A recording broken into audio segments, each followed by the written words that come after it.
Hello and welcome to Connect. I'm your host, Randy Shabilo. Today we'll have Olivia Guselle and Trevor Wingerter from the Saskatoon Fireside Singers, two performers who are in the upcoming production of the Hunchback of Notre-Dame. As always, we'd like to connect with you. Tweet us at Shaw TV Saskatoon. Follow us on Facebook. Check out Shaw TV Saskatoon on YouTube to watch past episodes, or email shawtv10@shaw.ca with any future guest or topic suggestions.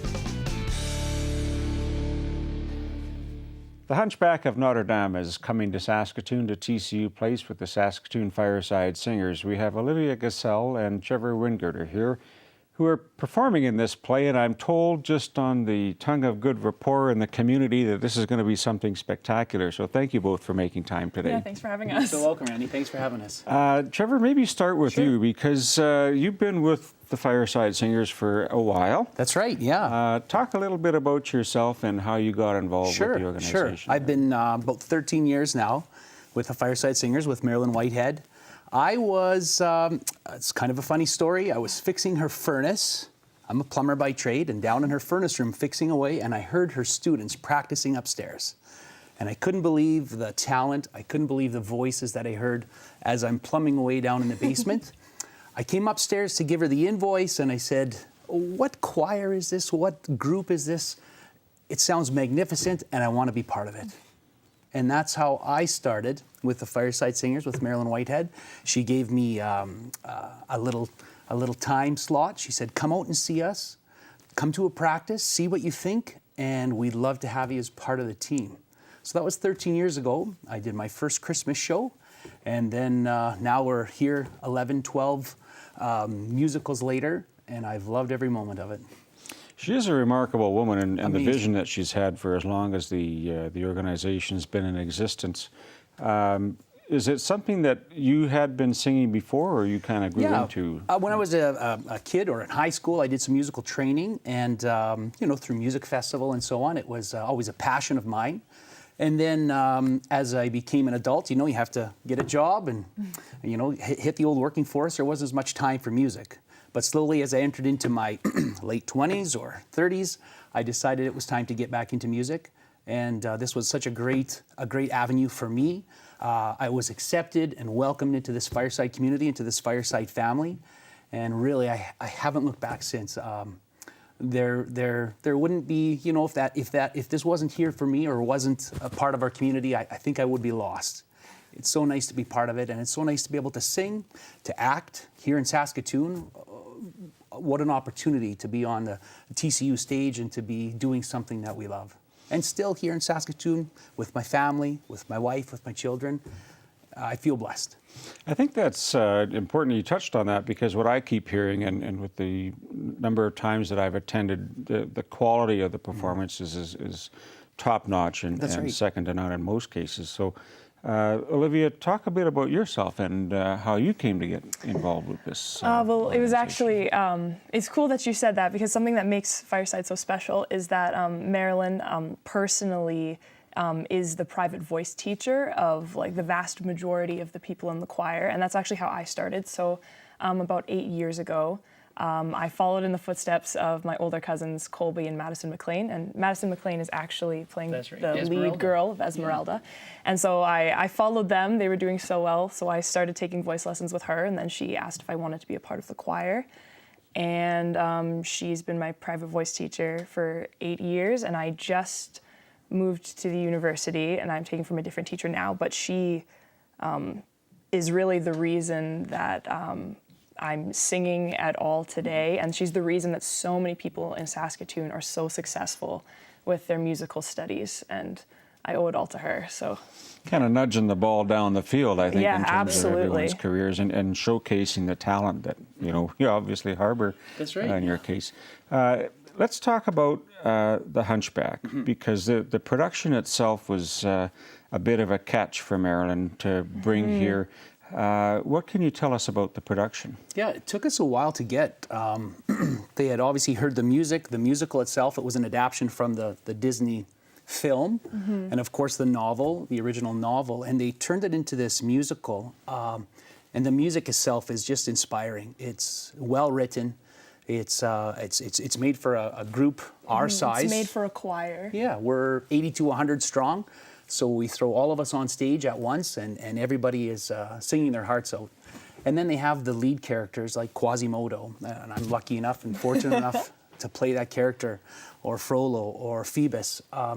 All of these iconic characters from the Disney classic, brought to life and given a beautiful voice, and allowed to tell that story. And of course, it's a heart-wrenching story. It's very sad. We even in our choir, when we're rehearsing and practicing, you can see there's tissue paper out and people are crying because of the heartache that this poor Quasimodo has to go through from his master, and how he's treated as an outcast, or as somebody that has a disability or a disadvantage in what would be something as normal, because he's far from normal. So it really is heart-wrenching in that aspect, and it's nice that it touches on that humanity, where people will come away from it and think, how does this affect me in my life, and how am I going to become maybe a better person because of it? Yeah, and that's it doesn't just touch on it like as an individual of Quasimodo, but there's actually there's so many different themes that are portrayed in it, like about human strength and weakness. And I'm lucky enough to play Clopin, adapted as the Queen of the Gypsies. It's it's a very common theme here is discrimination, and not just against Quasimodo and people who are maybe different, but also of an entire race of people who are living in Paris at the time. So and how they're treated and how they're not allowed to be themselves and to be free. So I always find that personally very relevant, and also very upsetting and important to see. So there's a powerful message, I think, that kind of emulates from that play. When you talk about the music itself, maybe either one of you, are there challenges with the music? And I guess maybe that's a good question. That's a great question. So, you first. Okay. I think I'm not wrong in saying that the choir works just as hard, if not 10 times harder than the leads. Yeah. They're the church choir, not just a little church choir. They're like this huge choir of Notre-Dame, and most of their singing is in Latin. That's right. Actually, and it's taken very powerful. Very powerful. Very important what they're saying in Latin, and not just 4-part harmony. There's 12-part harmony. And they just keep splitting and splitting. And we worked before we could even stage it. We worked so hard, drilling and drilling these difficult parts. But it's all come together now, and it's really, really powerful to hear such intricate music being sung just almost nonchalant, like just as if it's easy. So and this isn't karaoke. There will be absolutely beautiful. We have a wonderful orchestra led by Bonnie Nicholson. Yeah. There's members all from Saskatoon, or most of them are originally from Saskatoon. Mark Yanofsky, Brent or T-Bone Blazeko. So we have a whole herd. It's going to be amazing. We just get a bit or a taste of what the orchestra sounds like at rehearsal. That's right, because there's only one or two that can come. So we wait for that performance night or the dress rehearsals, and then it all comes together. It's amazing what they can do. In costuming, it must be something that has to be done fairly intricately, I would imagine. That's right. Yeah, we were fortunate enough to buy a set and costumes from San Antonio, Texas. They did the show in October, so we're probably only the second or third company here in Canada that performed the show. So we were lucky enough to get that set, their costumes. So it's a nice professional set. Probably the best that we've ever staged. Oh, yeah. And costuming too. Yeah, it was a challenge, but at the same time, we were able to adapt with what was supplied to us and make it work for our 100 people. New bits. Yeah. I was just going to ask about that, because the San Antonio set was a fair bit smaller than what you have, so it had to expand. Yeah, they had to grow it. Actually, members of our choir, they built on the sides even more spots for the choir to be. So now it's pieces, it's quite a large. This is bigger than Texas. Then. It's bigger than Texas. Bigger than This is Texas. Saskatoon. What did you see in the production itself? Did you have to audition for the different parts, and how did that process work for either of you? Yeah. Both of us, like the casting call is there. These are the roles. These are the positions that need to be filled. Of course, there's the chorus as well that entails the whole choir. But then the Quasimodos and the lead characters, the Clopin and the Esmeraldas, those are all auditioned for, just like any other studio, you could say, and cast according to talent. Something that's a little bit different about the roles per se is we've got our name rules, but then there's also a very important. So it's a three-piece show because there's a very important middle section, and they're the congregation. So there's about 12 or 13 That's people, right. and they fill in all the blanks. They're everything. They're That's right. Quasimodo statues. There's the townspeople. They're the narrators who tell the story. So they also auditioned, and they also have very important roles. And I think it makes such an interesting, complex show to have so many different levels of people performing and emoting at the same time. Exactly. I think, the general population can understand, I guess, growing up, going through school, singing in the classroom, choir, if you will. You have 30 or 35 students, but this is 80 to 100. Not the noise volume, but the volume of the choir must be quite powerful. That many voices there. It's almost overwhelming sometimes. Yeah. There's a scene where I sleep up in the bell tower, and I get to listen to this wonderful song called Hellfire.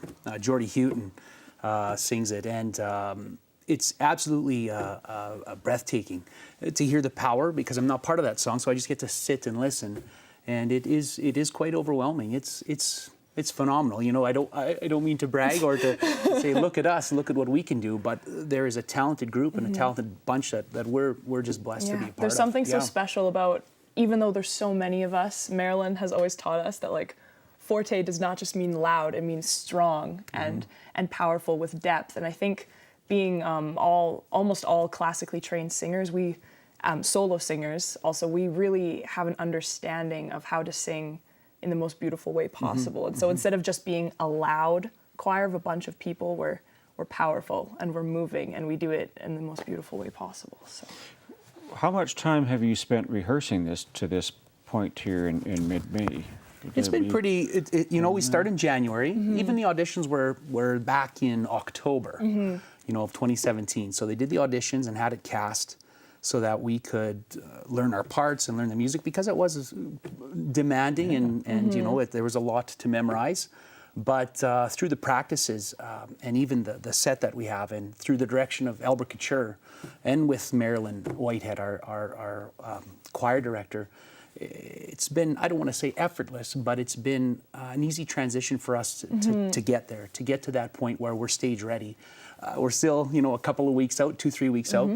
But we're definitely looking forward to putting this on and performing, and just getting it out there for Saskatoon to see, and at the same time, just enjoying the moment. Yeah, and as for as much as we rehearse, we've been running the show every Sunday. We've been having long rehearsals, running them over and over. But something that I think is really special, I don't know about you, but every time we run it, a different part kind of gets me. A different part moves me than it did before. And I think that just really shows how much there is in this show and how important it is for, if people who've been listening to the music and running it and running it and running it since January are still being brought to tears and moved. I'm so excited to see what the audience is going to think of it, all right off the bat, the first time they hear it. And there's also happy moments too. It's not just a sad, depressing show. Happy tears. There's happy tears too. For sure. So I have my tickets that I got a few months ago, but how would people who want to attend, what would they need to do to get tickets for the show? Tickets are at TCU, right? The show's at TCU, so tcutickets.ca is where you can buy your tickets, or go down to the box office themselves. So that's the best way to get your tickets. They are it's quite sold out, right? Or not sold out. It's quite full. It's on its way to get there. I would get them soon. Yeah, I would get them sooner than later. Definitely, we want to pack the house. I think it'll be a sellout crowd. We sure hope so. We like to sing to a full house as well. So and the dates at the end of May? Yeah, May 30th and 31st. You bet. 2 nights. I'm glad that you've both made time to do this, and congratulations ahead of time on what I know will just be a spectacular performance. Olivia and Trevor, thank you so much. Thank you for having us. Take care. We'll see you at Notre Dame. We'll be right back.